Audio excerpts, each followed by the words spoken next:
নমস্কার বন্ধুরা, ঘরোয়া রান্না বাই চৈতালিতে সবাইকে স্বাগত জানাই। সবাই কেমন আছেন? আশা করছি ভালো আছেন, আমিও ভালো আছি। আজকে আমি আবারও আপনাদের সাথে একটি ঝটপট করে হয়ে যাওয়া জলখাবারের রেসিপি শেয়ার করছি। তার জন্য 1 কাপ বেসন নিয়েছি, হাফ কাপ চালের গুঁড়ো নিলাম, নিয়ে নেবো বেকিং পাউডার হাফ চামচ মতো, তারপর স্বাদ অনুযায়ী নুন দেবো, চিনি দেবো, হলুদ, কাশ্মীরি লঙ্কার গুঁড়ো দিয়ে এই শুকনো জিনিসগুলো খুব ভালো মতো আমাকে মিশিয়ে নিতে হবে। প্রথমে তার 1 কাপ জলের সাথে 1 কাপ বেসনের সাথে 1 কাপ জল নেব। 1 কাপ জল অল্প অল্প করে মেশাতে হবে। আমার 1 কাপের জায়গায় আর একটু জল লেগেছিল, আমি সেটাও দিয়েছি। যেটা স্মুথ ব্যাটার তৈরি করে নেব। স্মুথ ব্যাটার তৈরি করে এটাকে আমি 5-6 মিনিটের জন্য রেস্টে রেখে দেবো। রেস্টে রাখলে যেহেতু বেসন, চালের গুঁড়ো, বেকিং পাউডার আছে, জিনিসটা আরও বেশি ফ্লাফি হবে। খুব ভালো মতো এটা আমাকে ফেটিয়ে নিতে হবে রেস্টে রাখার আগে।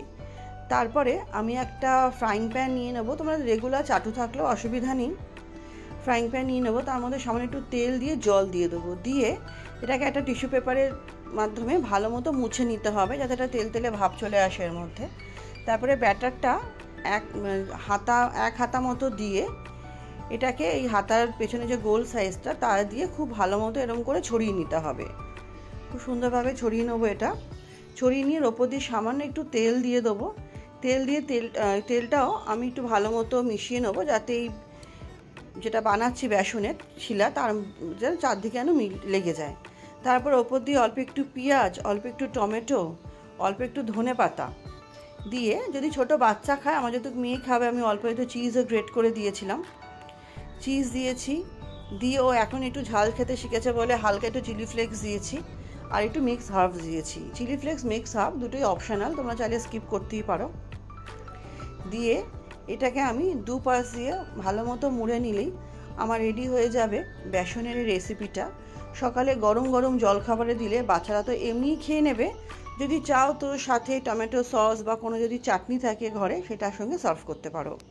আমার একটা রেডি হয়ে গেছে। এইভাবে আমি আরেকটা বানিয়ে নেব।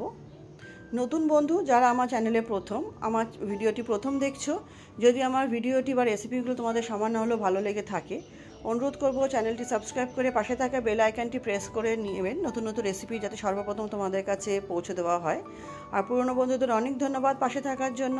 আর রেসিপিটি ভালো লাগলে লাইক করো, ফ্রেন্ডস ফ্যামিলির সাথে শেয়ার করো, অনেক অনেক কমেন্ট করো। তোমাদের কমেন্টে অনেক বেশি উৎসাহিত হই। এভাবে আমি একটা একটা করে সমস্ত জলখাবার আমি তৈরি করে গরম গরম সার্ভ করব। তাহলে চলো আজকের মতো এখানেই শেষ করছি। নেক্সট দিন আবার হাজির হয়ে যাব নতুন কোনো রেসিপির সাথে। সবাই খুব ভালো থাকবে, সুস্থ থাকবে, সাবধানে থাকবে।